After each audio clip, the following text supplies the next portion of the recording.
तो दोस्तों Donald Trump के द्वारा एक बहुत ही बड़ा अनाउंसमेंट किया गया। उन्होंने ये कहा कि देखिए न्यूक्लियर पावर के क्षेत्र में हम लोग कहीं चाइना और रशिया से पिछड़ ना जाएं, इन सब चीजों को ध्यान में रखते हुए हमें हमारे न्यूक्लियर परीक्षणों को आगे कंटिन्यू करना पड़ेगा। जी हाँ, लगभग 30 साल हो चुके हैं जब किसी भी देश ने, एक नॉर्थ कोरिया को अगर आप छोड़ दें तो किसी भी देश ने न्यूक्लियर परीक्षण नहीं किया है। इन चीजों को अब डोनाल्ड ट्रंप दोबारा से रिवाइव करने की बात कर रहे हैं, क्योंकि हम सभी जानते हैं कि एक प्रतिस्पर्धा रोकने के लिए 90s के दौर में comprehensive nuclear test ban treaty आई थी, जिसे सीटीबीटी के नाम से भी जाना जाता है, जिसके चलते दुनिया का कोई भी देश न्यूक्लियर परीक्षण नहीं कर सकता। लेकिन अब चूंकि इन्होंने परीक्षण की बात कर दी है कि हम शुरू करने जा रहे हैं, तो निश्चित तौर पर यहाँ पर 1 बाय 1 करके दुनिया के बाकी देश भी अपने न्यूक्लियर परीक्षण कर सकते हैं। तो चलिए इसको लेकर कुछ डिस्कस किया जाए। कुछ खबरें निकल कर आ रही है, क्या भारत के पास यहाँ पर अब एक मौका बन जाता है अपने हाइड्रोजन बॉम्ब का टेस्ट वगैरह करने को लेकर? इसी के ऊपर आज की इस वीडियो में बात करेंगे। आप बस ऐसे तरह की वीडियोस के लिए अपने खुद के इस चैनल को सब्सक्राइब जरूर कर दीजिएगा। तो देखिए, वैसे तो ट्रम्प ने यहाँ पर अपने ट्वीट में कई सारे गलत दावे किए कि देखिए न्यूक्लियर परीक्षण बंद है, लेकिन इसके बावजूद रशिया और चाइना लगातार न्यूक्लियर टेस्ट करते जा रहे हैं, जबकि ये बात वास्तविकता नहीं है। 90 के दशक के बाद नॉर्थ कोरिया के अलावा किसी भी देश ने वास्तविक न्यूक्लियर परीक्षण नहीं किए हैं। एक और उन्होंने फैक्चुअली गलत बात कही कि दुनिया में सर्वाधिक न्यूक्लियर वेपन उनके देश के पास है,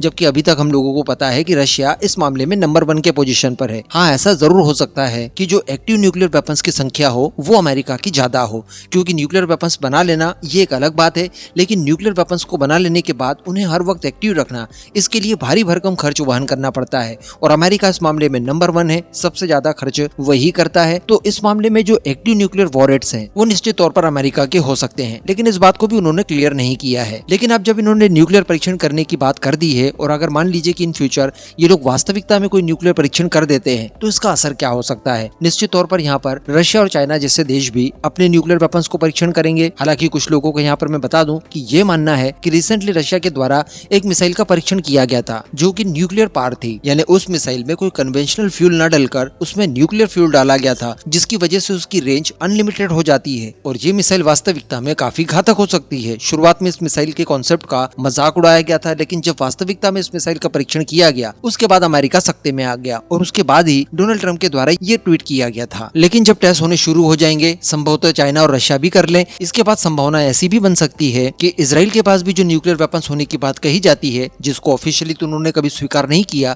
लेकिन संभवतः वो भी न्यूक्लियर परीक्षण करके अपने आप को न्यूक्लियर पावर घोषित कर सकते हैं। मौका यहाँ पर ईरान के पास भी बनेगा और ईरान भी न्यूक्लियर वेपन टेस्ट कर सकता है।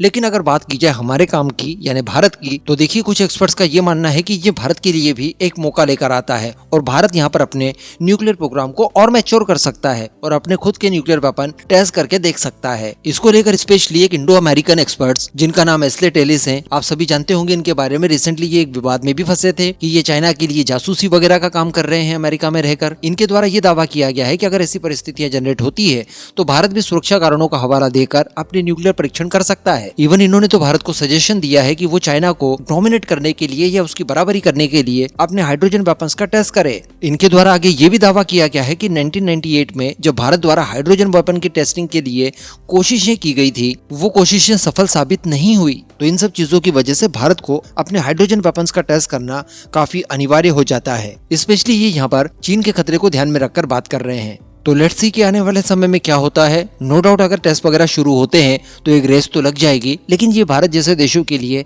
काफी हद तक मददगार भी होगा, क्योंकि हमारा इरादा इंसानियत को मिटाना बिल्कुल नहीं है, लेकिन हमारे देश के अंदर इंसानियत बची रहे, इसकी सुरक्षा के लिए अपने आप को सशक्त करना हर हाल में हमारा एम होगा, और उसको पूरा करने के लिए एक और परीक्षण हमारे लिए जरूरी हो जाता है। इस पूरे मुद्दे पर आपका क्या मानना है? क्या भारत ने वास्तविकता में टेस्ट करना चाहिए या फिर नहीं? कमेंट जरूर कीजिएगा।